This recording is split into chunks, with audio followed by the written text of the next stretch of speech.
лавинния уред може да бъде намерена точката с най-малко разстояние спрямо уреда под снега и да бъде маркирана с лопатата. С това завършва фазата на финото търсене и започва търсенето с сонда.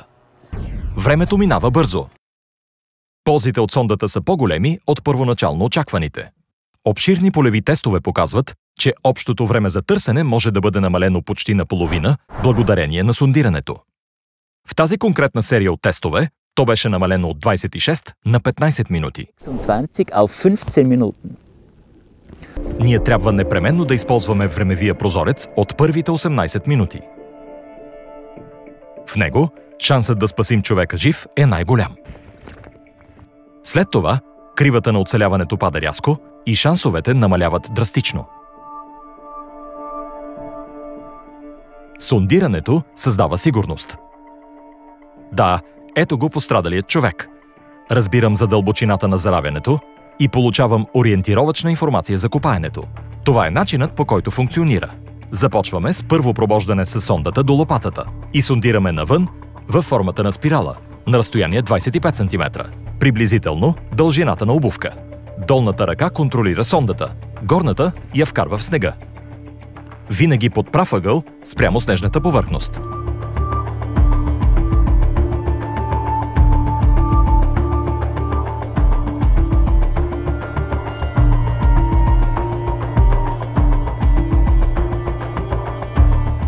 Качествените сонди имат ясни ползи.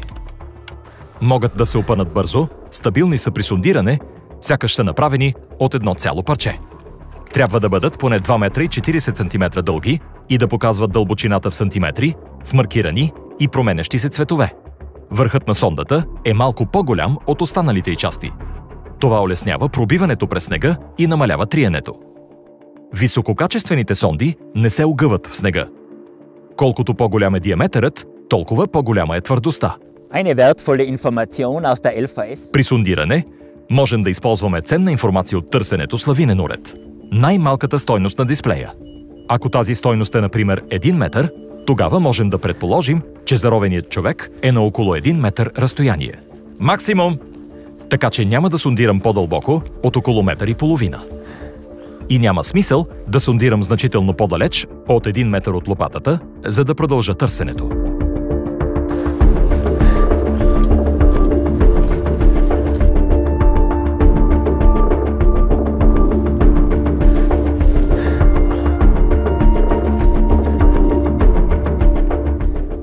Попадение! Всеки път, когато сондата ни не прониква толкова дълбоко, колкото предишния път. Всеки път, когато има разлика в дълбочината или ясно усещаме заровения човек чрез сондата, смятаме това за попадение и съобщаваме на останалите помощници. Попадение! Сондата остава в снега и започва фазата на копаене. Сондирането помага да спестим ценно време при търсене.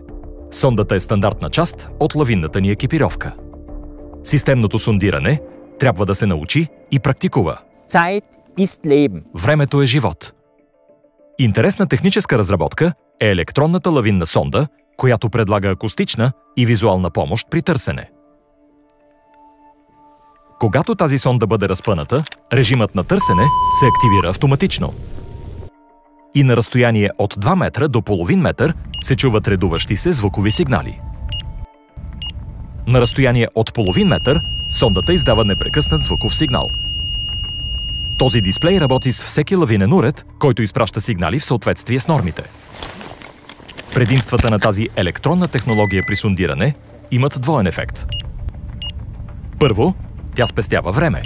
И второ, представлява психологическа подкрепа за по-малко опитни хора, защото превръща несигурността в увереност.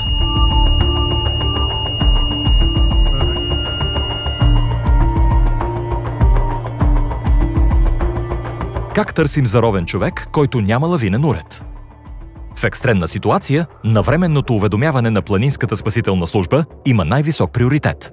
Но също така трябва да се опита да бъде дадена помощ, въпреки трудната ситуация. Можем винаги да извършим обстойно търсене на снежната повърхност. Има ли обекти или части от тялото, които стърчат на повърхността на лавината? Можем също да определим основната зона на търсене и да започнем със сондиране. За тази специална ситуация съществува така нареченото отворено сондиране. Спасителите стоят с изправени ръце един до друг, така че могат да се докоснат с върховете на пръстите си. С това разстояние пробиваме веднъж на 50 см вляво, веднъж в центъра и на 50 см вдясно, до дълбочина почти равна на дължината на сондата.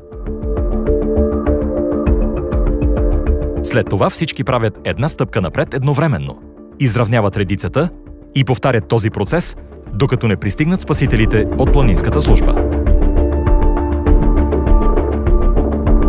Този начин на сондиране вече е спасявал хора.